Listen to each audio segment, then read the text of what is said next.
قاضی کے فیصلے سے بچ جاتے ہو۔ آپ نے لڑکوں میں یہ جملہ بہت سنا ہوگا، آوے تیرے بھائی جب کوئی فیصلہ کرتا ہے نا، تیرے بھائی کے دماغ میں جب کوئی خیال آتا ہے پھر میں دیکھتا نہیں ہوں تیرا ماموں کیا کہہ رہا ہے، تیرا چاچا کیا کہہ رہا ہے۔ تو اس کا مطلب پتہ ہے کیا ہے کہ ناکام لوگوں کی جتنی بھی علامتیں ہیں نا وہ ساری کی ساری اس میں پائی جاتی ہیں۔ یعنی ایک ہی علامت یہ ایسی ہے جو اس کو ناکام کرنے کے لیے کافی ہے۔ قرآن نے جو امرہم شورا بینہم کا حکم دیا، اچھا اس میں مذہبی جو 2 نمبر مذہبی لوگ ہیں انہوں نے گڑبڑ کیا کی؟ اتنا اہم حکم تھا اسلام کا مشورہ، کہ کوئی بھی جب آپ فیصلہ کرو اس کے ماہرین جن کے پاس حقیقی خبریں ہیں ان سے مشورے لو، آپ اس مشورہ لینے کے بعد کوئی ایک رائے قائم کرو۔ یہی ہے نا مشورے کا مطلب۔ اس میں ہم نے کیا کیا؟ اس کو ہٹا کے استخارہ داخل کر دیا، مشورے کی ایسی کی تیسی۔ اب ہمارے فیصلے مشوروں پہ کم اور استخاروں پہ بولو زیادہ ہو رہے ہیں، اور وہ والا استخارہ لے آئے جو اللہ اس کے رسول صلی اللہ علیہ وسلم کا حکم نہیں ہے۔ میں بار بار اس پہ بتاتا ہوں، ہماری ناکامیوں کی ایک بہت بڑی وجہ استخارہ ہے، جو آج کل کا استخارہ ہے۔ اسلام نے تو ہمیں استخارے کے بارے میں صرف اتنا بتایا تھا کہ جب کوئی کام کا فیصلہ ہو تو 2 رکعت پڑھ کے اللہ سے دعا مانگ لو، بس وہ ایک مخصوص الفاظ کے ساتھ۔ اس سے زیادہ استخارے کی حیثیت نہیں ہے۔ کرنا وہی ہے جو مشورے کے بعد ذہن میں آئے، خواب کے بعد ذہن میں آئے نہ، مشورے کے بعد جو ذہن میں آئے۔ سمجھتے ہو کہ نہیں سمجھتے؟ دیکھو استخارہ کا حکم، جو استخارہ یہ والا استخارہ جو میں بتا رہا ہوں اس سے زیادہ استخارہ نہیں ہے، یہ والے استخارے کا حکم حدیث میں ہے، اور استشارہ جو مشورہ ہے اس کا حکم کس میں ہے؟ قرآن میں۔ تو زیادہ ویلیو اسلام میں استخارے کی ہوئی یا مشورے کی ہوئی؟ بولتے کیوں نہیں؟ مشورے کی۔ ایک بات۔ نمبر 2، قرآن کی پوری سورت کا نام اللہ نے سورہ شورا رکھ دیا، شورا مشورے کو بولتے ہیں، جبکہ کسی سورت کا نام استخارہ نہیں ہے۔ تو اس سے پتا چلا کہ استخارے کی ویلیو زیادہ ہی ہے مشورے کی؟ مشورے کی۔ اللہ پروٹوکول استخارے کے بجائے کس کو زیادہ پروٹوکول دے رہے ہیں؟ مشورے کو۔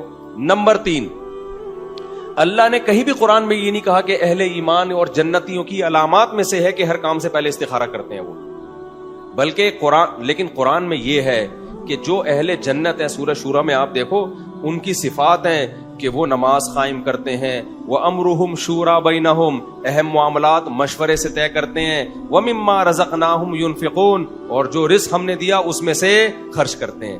اللہ نے اہل جنت کی علامات استخارہ نہیں بتائی ہیں، مشورہ بتائی ہیں۔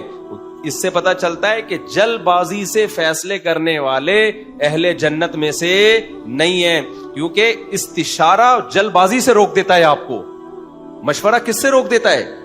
جلد بازی کے فیصلوں سے روک دیتا ہے۔ تو اللہ کو یہ صفت اتنی پسندیدہ ہے کہ اللہ نے جنتیوں کی علامات میں سے ایک علامت بیان کی ہے کہ جنتی کام سے پہلے کیا کرتے ہیں؟ مشورہ کرتے ہیں۔ کتنے نمبر ہو گئے؟ 3۔ چوتھا نمبر، جنتیوں کی صفات اللہ جہاں بھی بیان کرتے ہیں یا جہاں بھی اللہ شریعت کے احکام کا آرڈر دیتے ہیں، اللہ نے ہمیشہ نماز اور زکوٰۃ کو ساتھ ساتھ بیان کیا ہے۔ نماز اور زکوٰۃ کو ہمیشہ کیا کیا ہے؟ ساتھ بیان کیا ہے۔ لیکن سورہ شورا میں نماز اور زکوٰۃ کے بیچ میں اللہ مشورے کا حکم لے کر آئے ہیں۔ اس کا مطلب اللہ نے اپنے اصولوں سے ہٹ کے یہاں پر مشورے کو ویلیو دینے کے لیے نماز اور زکوٰۃ کے بیچ میں ذکر کیا ہے۔ نہیں آئی میرا خیال ہے بات؟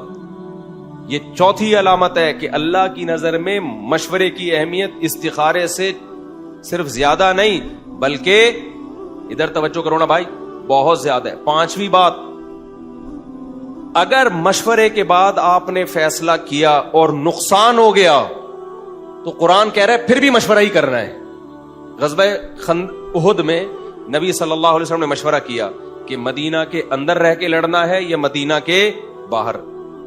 دیکھو اصولی طور پر اندر رہ کے لڑنا زیادہ مفید تھا، کیونکہ مسلمان کمزور تھے، دشمن طاقتور تھا، اور ڈیفینس، اور آگ اگر باہر آ جاتے تو ایکسپوز ہو جاتے نا، سامنے آ جاتے۔ لیکن مشورہ تھا تو رائے یہی بن گئی چلو باہر جا کے لڑتے ہیں۔ باہر لڑے، نقصان ہو گیا، شکست ہو گئی، 70 صحابہ شہید ہو گئے۔ اب کسی کے دل میں یہ وسوسہ آ سکتا تھا بھائی آئندہ ہم مشورے نہیں لیں گے، یا نبی کے دل میں بھی خیال آ سکتا تھا آئندہ میں ان لوگوں سے مشورے نہیں لوں گا، یہ جب مشورے دیتے ہیں دیکھو ان کی وجہ سے ایسا ہوا ہے۔ تو اب جو ہے نا میں جو فیصلہ کروں گا خود کروں گا۔ ہمارے ساتھ تو ایسا ہی ہوتا ہے نا، مشورہ ہم نے لیا ماہرین سے، اس کے بعد دیکھا یار یہ تو نقصان ہو گیا، آئندہ ان کمبختوں سے کچھ پوچھنا ہی نہیں ہے۔ جب مجھے اللہ نے اتنا بہترین مائنڈ دیا ہے، اتنا بہترین دماغ دیا ہے، اتنی ذہانت دی ہے، تو تم جیسے احمقوں اور بے وقوفوں سے میں پوچھوں کیوں؟ پوچھا تھا تو دیکھا نا کیا ہو گیا۔ آئندہ میں جو فیصلہ کروں گا اپنی اس کھوپڑی سے کروں گا، یہ ہونا چاہیے نا۔ ابے کیا ہو گیا بھائی؟ لیکن قرآن کہہ رہا ہے اے نبی آپ نے ان سے مشورہ لیا اور ان کے مشورے پر عمل کیا اور شکست ہو گئی، تو کیا مطلب اب ان سے مشورہ نہیں لینا؟ نہ شاورہم فی الامر، آئندہ بھی کیا کرنا ہے؟ انہی سے مشورہ لینا ہے۔ وجہ اس کی یہ ہے کہ ہم کامیابی کے اسباب اختیار کرنے کے مکلف ہیں۔ اسباب پہ نتیجہ کس کے ہاتھ میں ہے؟ اللہ کے ہاتھ۔ یہ تھوڑی کہ اب نقصان ہو گیا تو مشورہ ہی نہیں لینا۔ کامیابی کا سبب ہے مشورہ، اس سبب پہ نتیجہ مرتب کرنا کس کا کام ہے؟ اللہ کا۔ بیماری کا علاج، یہ علاج سبب ہے نا بیماری دور کرنے کا۔ بعض دفعہ علاج کے سائیڈ افیکٹ بھی ہو جاتے ہیں۔ اب یہ تھوڑی کہ آئندہ بیمار ہوں گے تو میں نے علاج ہی نہیں کرنا، کیونکہ فلاں آدمی کو غلط ٹیکا لگ گیا تھا، دیکھو مر گیا وہ، تو میں نے ٹیکا ہی نہیں لگانا کبھی۔ تو یہ کوئی عقل مندی کی بات ہوگی ہے بھائی؟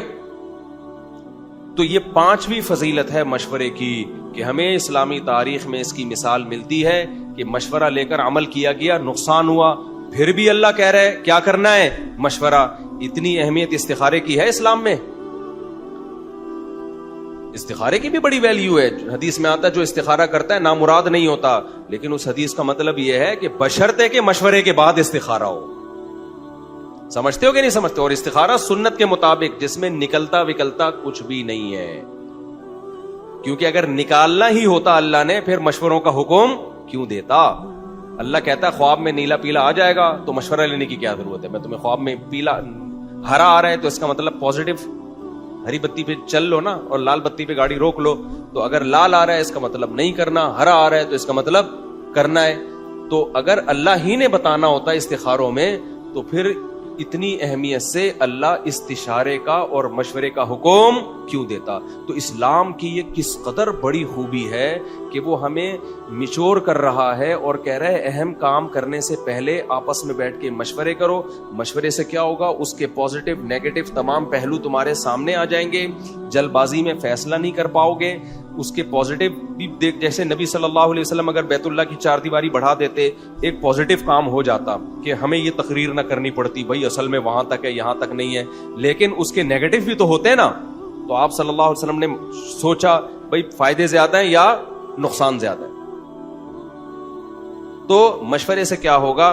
تمام پہلو آپ کے سامنے آ جائیں گے، پازیٹو بھی نیگیٹو بھی۔ اس کے بعد آپ فیصلہ کرو گے، پھر بھی نقصان ہو گیا کوئی بات نہیں، اب یہ تقدیر کا حصہ سمجھ کے برداشت کرنا ہے۔